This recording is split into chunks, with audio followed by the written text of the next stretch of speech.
Israel will require anyone arriving from overseas to self-quarantine for 14 days as a precaution against the spread of coronavirus, Prime Minister Benjamin Netanyahu said on Monday. With 42 confirmed cases of the virus, Israel has already taken some tough countermeasures, forcing visitors from many countries in Asia and Europe into home isolation. The virus has hit travel and trade, with tourism in particular expected to suffer. Anyone who arrives in Israel from abroad will enter a 14-day isolation. Netanyahu said in a video statement. He said the new measures would be in effect for 2 weeks initially. This is a difficult decision.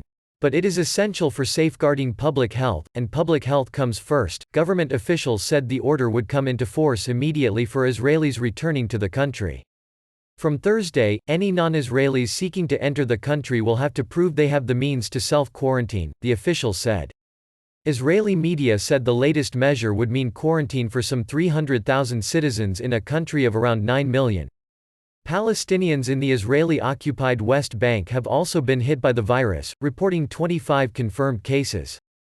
The Palestinian Authority (PA) has turned foreigners away at checkpoints and ordered schools and national parks closed.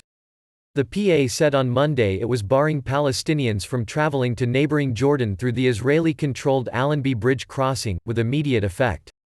Foreigners would still be allowed to leave and all entries allowed, the PA said. Israeli officials had no immediate comment on the Allenby measures.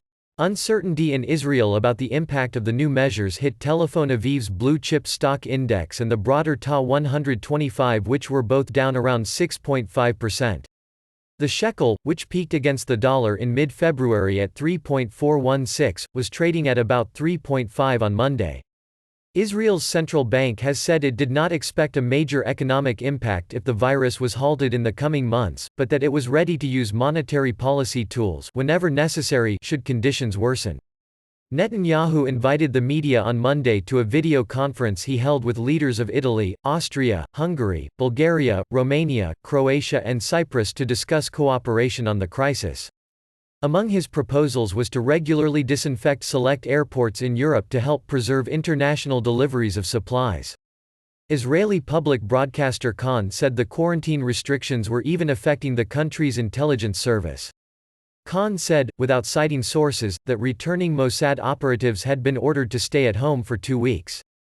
13 Americans were heading home from the Holy Land on Monday after they were cleared in a coronavirus scare, the mayor of the Palestinian town where they had been quarantined said. The group, from the Three Circle Church in Fairhope, Alabama, was placed in quarantine at the Angel Hotel in Beit Yala on Wednesday after several hotel staff there tested positive.